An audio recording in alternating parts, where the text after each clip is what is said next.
We're now on the top of Ayin Beis, Amid Beis, the Kalsa. So we're talking about a kind of a basket that's braided and has openings between the layers, and that's what she puts on her head so that her hairs can be seen between the layers in the open space.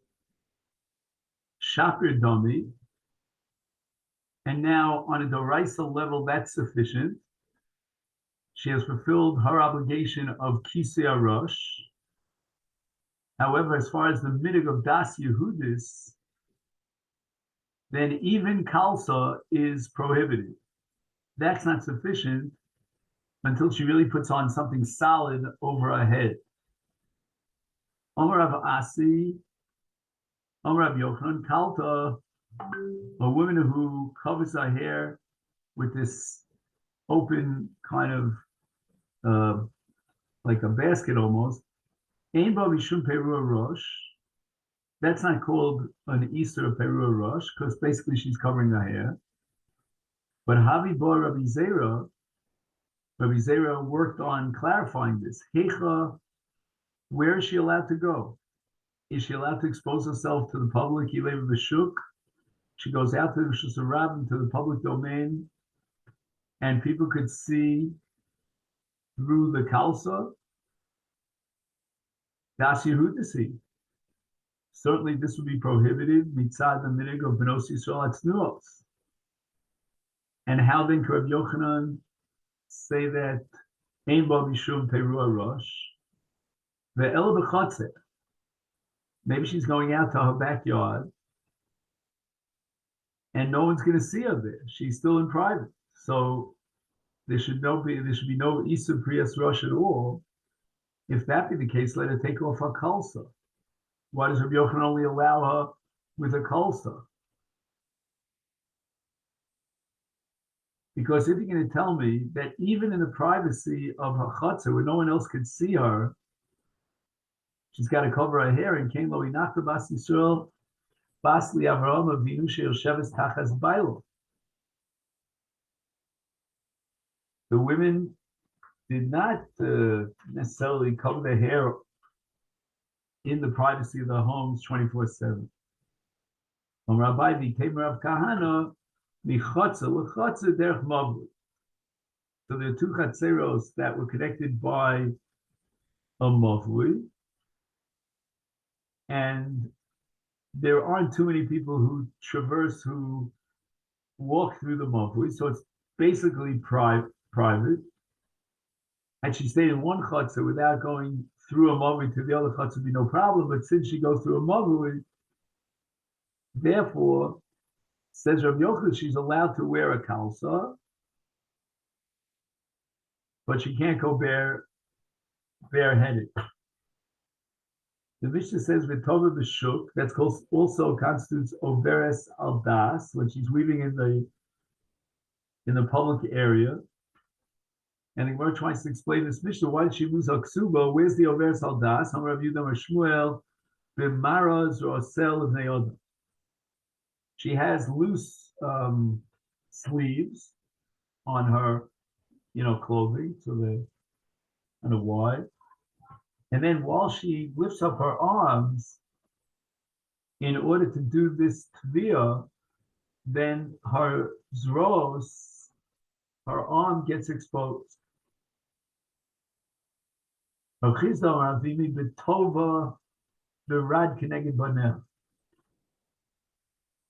has another interpretation of what Tova B'Shuk is all about. It's a lack of tznius, it's pritus.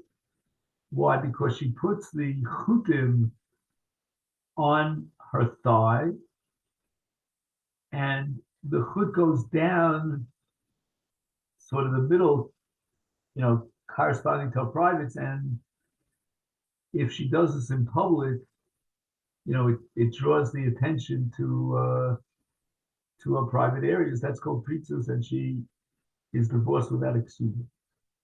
Mishnah says, "Medaber some kol adam Rav Yudam Shmuel v'mesachekes in bachurim."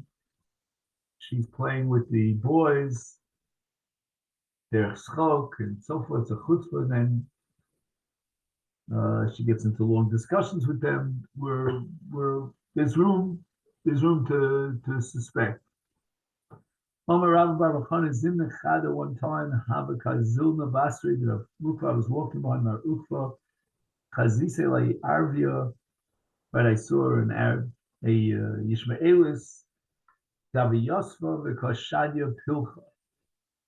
right? She was sitting and she was weaving. Vitova, and there was a chut, virad, keneged panel.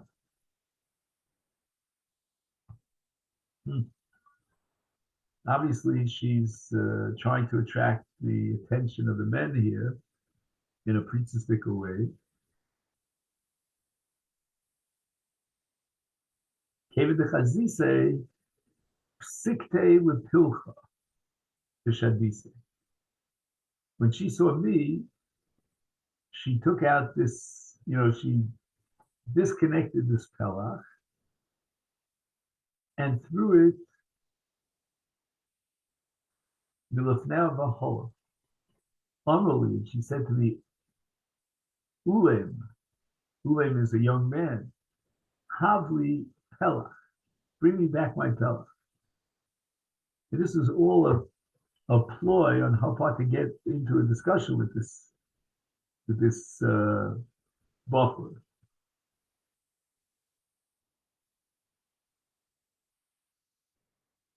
Omar Ba, regarding her, something came out of the mouth of Rav Ukva, Milsa, but we don't know exactly what he said. My Omar Ba. He must have been commenting here about, had she been a Jewish wife, this would be grounds for divorce. Ravino Mar Tova B'Shuk. She's like the woman that the Chacham described in the Mishnah who's weaving publicly in the marketplace, and she goes out without a ksuba. Omar Ba, that's what Mar Ukva was saying. Rabbanan Amri Medabersim Kol Adam Omar Ba. Like the Chacham said in the Mishnah, she talks to anybody who comes along, is Teitze below Ksu. That's what Mar Ukva was saying. The Mishnah records the statement of Abba Sholomer Af HaMakaleles Yolda B'Fanav. That's also grounds for divorce. She loses a ksuba. She curses, let's say, her husband's family, her husband's father.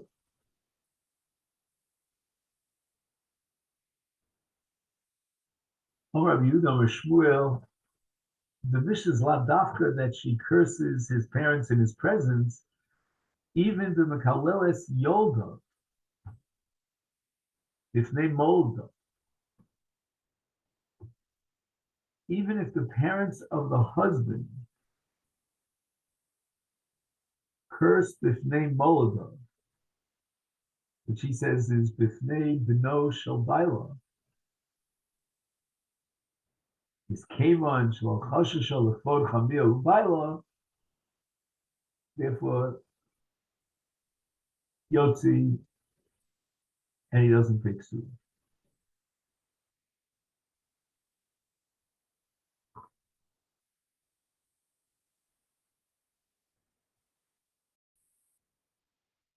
Amar Rav Yehuda Shmuel, the din of this Mishnah is lav dafka when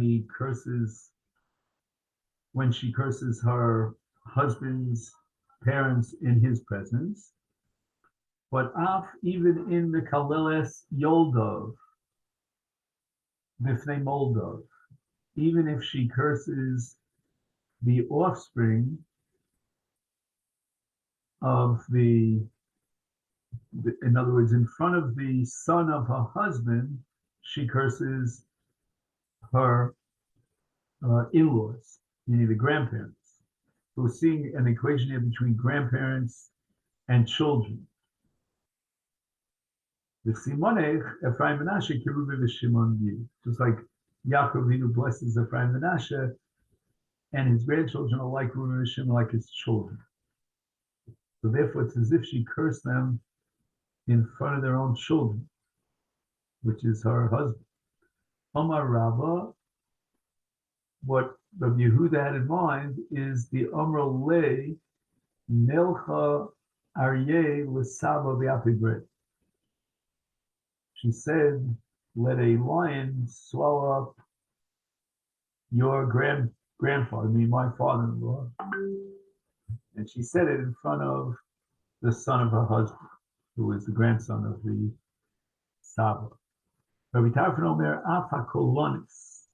My Kolonis, Omer Rabbi Yehuda Meshmuel, B'mashmas Kola Al Iske Tashmish.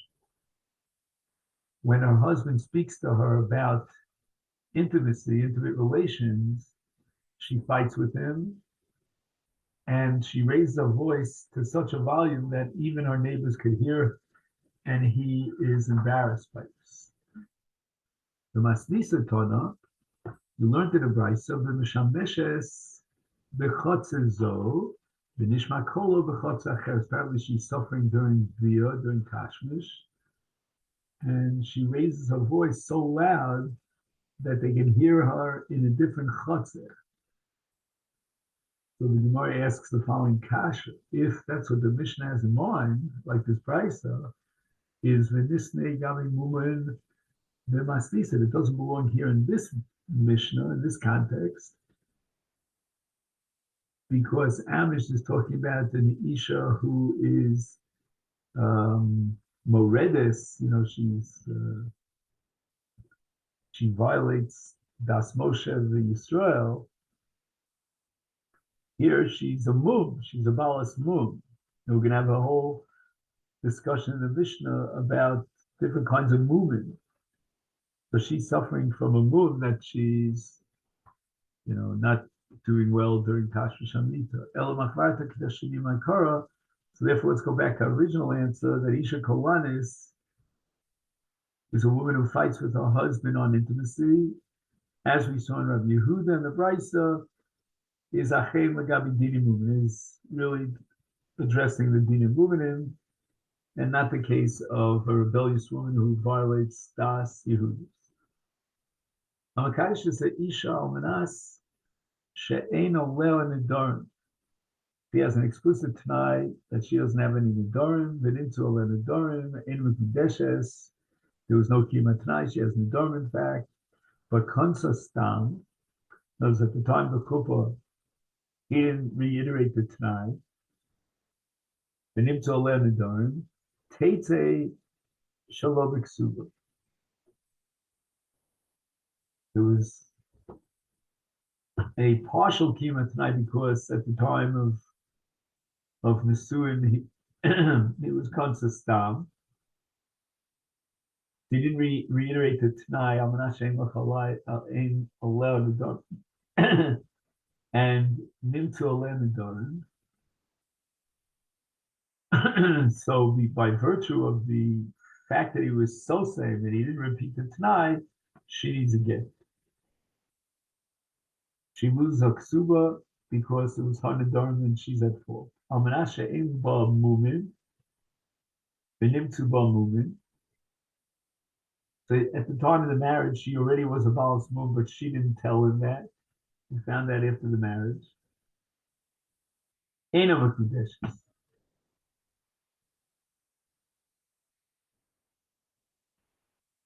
So this is a case of an explicit Tanai that she shouldn't have any movement. She has movement. The Tanai was not Makuyim, and therefore there's no Kiddush. But Kansastam, if at the time of the Nisuin he did not reiterate the Tanai, the Nimtzu Ba Mumin, Teitze Shalom Iksuba.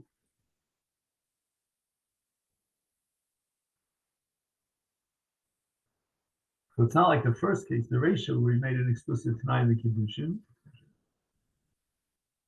and she has Nidarim, and therefore she's not Mekudesh. But here it was Kansastam, Almanashem Bach Mumim Kansastam, and therefore to some extent the marriage here cancels out the original Tanai. She needs a get. Kol women are posting the Kohanim, posting the Nash. Okay, that we'll see. The Gemara asks, why do we need this Mishnah? We have this Mishnah in Kiddushin. Nanami Gabi Kiddushin Ki Agavna. Why would Rebbe repeat the same Mishnah twice? And my answer is Hacha Ksubos Itzrichle Tana Kiddushin Atu Ksubos.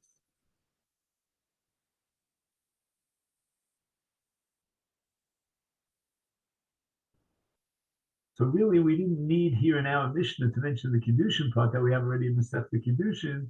But once he's discussing the case of Ksuba and what happens whether she has a Ksuba or not, he mentions Kiddushin. Asam, the exact opposite in the case of Masechet Kiddushin, Kiddushin Itzrichle. Right, Rav Yehuda Nasi is teaching us the din of Makadesh Almanas She'en Lo Chalai on Ein Lo Chalai B'Dorim, etc. It's Toni Ksubas Atu Kiddushin. The din of Ksubas comes in through the back door. Agav Kiddush. Rav Yochanan Shum Rav Shimon Yochorek. The Eilu Nidorim Amru. In what Nidorim are we talking about?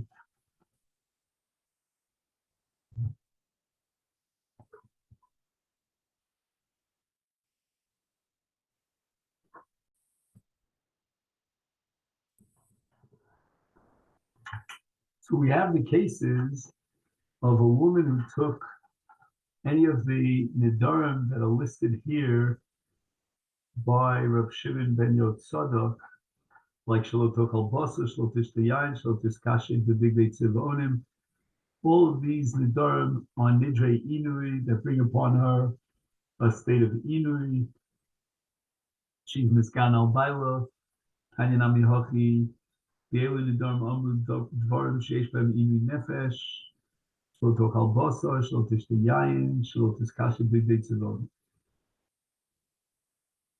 Havi bara Papa, the Papa tried to clarify this. Hey, on which din in the Mishnah was this statement made? Ilema Aresha, where it says Amakadish Almanas She'en La Olel and Dorit, Dinim to Olel and Dorit Mekudeshes. And on that, we have this commentary that we're talking about Inu Nefesh. So then I don't get it. Says Rav Papa, it makes no sense. If he made a Tanai, gave it the Kapid, even if it wasn't on a neder of Inu Nefesh, whatever neder it was, then if she has Nidarim, I feel called Nami, there should be no Kiddushin. He was Makpid and he made a Tanai. Ella says Rav Papa Sefer. In other words, he's Kitcha Stam, Bekotza Stam. And on that it says Dafka the Dorm Sheish Babini Nefesh, that could break up the Kiddushin.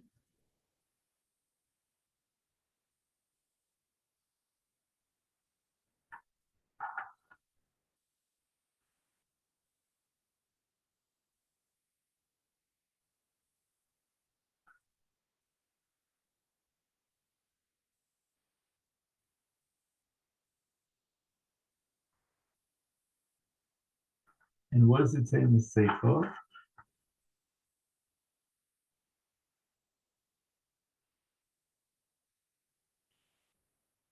In Kotzestam, as we said before, these are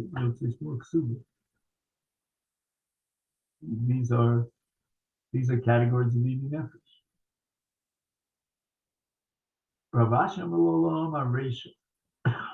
So it's Makadosh Al Tanai, She'en Lo Vom in the Dorim, and Nimtzol in the Dorim. Now, which Nidarim did it turn out she had? She had a Nidarim of Inu Nefesh. And once it's Inu Nefesh, then the Kiddushin of Bottom. But what about the case where the neder was not Inu Nefesh? Maybe the kafi ba inchi havik peda log kafi ba inchi lavik peda. When a person and an average person would be mocked on such a dorm, then his kpeda is considered a kpeda, and it's mevatel kedusha. But nidarim, in a case of dvar she'ein anoshim nodim la'akbid aleihem, people don't usually care about them. Lo havi kpeda kpeda. The fact that he was makbid is irrelevant, even though we find nidarim.